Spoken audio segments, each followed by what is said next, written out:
Honorable Présidente, je vous remercie pour la parole m'accordée, mais d'ores et déjà, je vous demande votre indulgence parce que je suis sûr que je vais dépasser les 4 minutes m'accordées.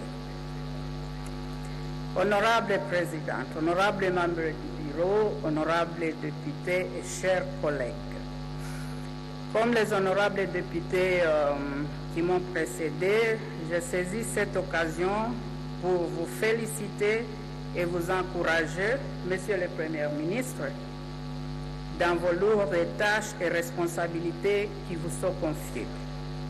Je félicite aussi tous les membres de votre gouvernement, notre gouvernement bien sûr, qui vient d'être appelé pour servir notre nation dans le tout premier gouvernement après la toute première passation pacifique du pouvoir depuis 59 ans de l'histoire de notre indépendance. Honorable Présidente, j'ai une préoccupation et une proposition. Je n'ai pas de questions. C'était en 2012, lors de la présentation du gouvernement, disais-je, présentation du programme du gouvernement du Premier ministre Matata Ponyo, que j'avais soulevé cette préoccupation, le recensement de la population. Je voudrais vous rappeler que les derniers recensements dans notre pays étaient organisés en 1984. Aujourd'hui, 35 ans passés. Je suis tout à fait conscient des efforts substantiels qui ont été déjà fournis dans le processus de recensement, mais on n'a pas encore obtenu les résultats escomptés, c'est-à-dire le recensement général de notre population. Certes, je suis sûr, il y a plusieurs raisons pourquoi ça n'a pas abouti. Je me souviens que cette question du recensement a été politisée en 2016. Je pense que vous devez être d'accord avec moi. Et ça ne nous a pas permis d'aller plus loin.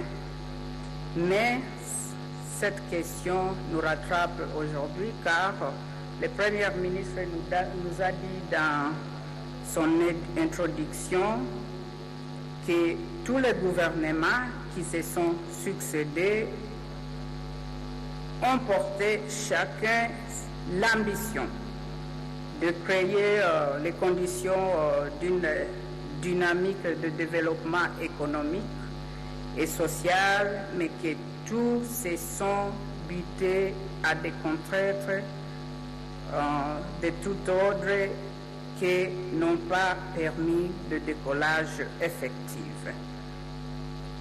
Je peux dire, à mon humble avis, que parmi les plus grandes contraintes, c'est le manque de formation démographique fiable qui permettrait au gouvernement d'avoir les éléments clés qui sont très essentiels pour l'élaboration de politiques de développement durable, avec précision et efficacité. Honorable Présidente, en 2005, la CEI a enrôlé 25 millions d'électeurs et la CENI en 2017, à son tour, a enrôlé 46 millions d'électeurs. Si nous faisons une extrapolation sur base de normes internationales concernant le traitement des statistiques de la population, les 46 millions d'enrôlés représentent 46% de la population. C'est pour dire que l'estimation de 85 millions d'habitants comme référence que nous utilisons aujourd'hui est trop bas, vu que tous les adultes ne se sont pas fait enrôler. Et les moins de 18 ans, c'est-à-dire les enfants, sont plus nombreux. Nous pouvons dire que nous sommes au-delà de 95 millions et pourquoi pas plus de 100 millions d'habitants si nous faisons une bonne analyse. Honorable Jeannette, je vais vous demander d'atterrir. Vous avez déjà dépassé d'1 minute. Je vous prends. C'est ainsi que je me demande, je termine avec les premiers points, honorable présidente, c'est ainsi que je demande au Premier ministre de tenir compte du recensement dans son programme, vu que les jalons sont déjà posés par ses prédécesseurs et dont les services sont déjà en place et nécessitent seulement votre soutien. Vu que nous avons un gouvernement de coalition, que le Premier ministre fasse tout pour dépolitiser cette question essentielle de recensement pour nous permettre d'avoir des statistiques démographiques réelles et fiables pour une planification du développement efficace et précise pour l'intérêt supérieur de notre nation.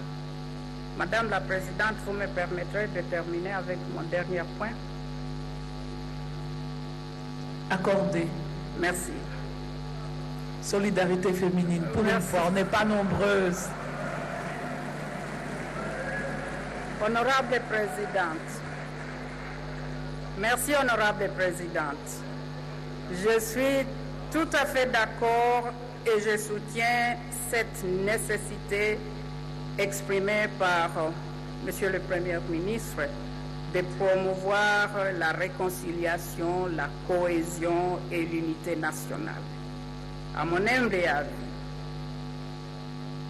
le tiret 4 du point B du pilier premier, je cite, « Cultiver et renforcer le patriotisme et l'unité nationale et l'épine dorsale, pour moi, pour réaliser effectivement l'objectif assigné qui est l'amour de la patrie. »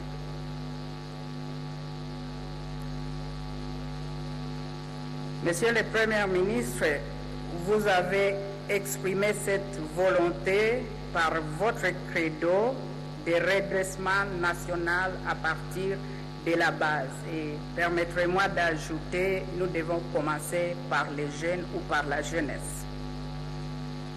Pour ce faire, je propose au Premier ministre d'étudier les voies et moyens, de relancer et redynamiser l'expérience du service national, initiée par M. Laurent Désiré Kabila en 1997, où les jeunes provenant des 11 provinces de notre pays, à l'époque c'était 11 provinces, avant le découpage, étaient rassemblés par groupe de 11 bâtisseurs de la nation pour partager les 5 langues nationales, la culture de notre pays et apprendre différents métiers attachés à l'agriculture. Par exemple, les jeunes qui terminent leurs études secondaires et les autres peuvent être appelés à servir la nation pendant 3 mois ou plus dans des centres, disons, de service national avant d'entamer leurs études universitaires. Honorable Présidente, je vous parle d'une expérience vécue en Tanzanie pendant une année qui m'a forgé personnellement parce qu'on était appelé à servir la nation dans le service national en Tanzanie avant d'entamer notre étude universitaire.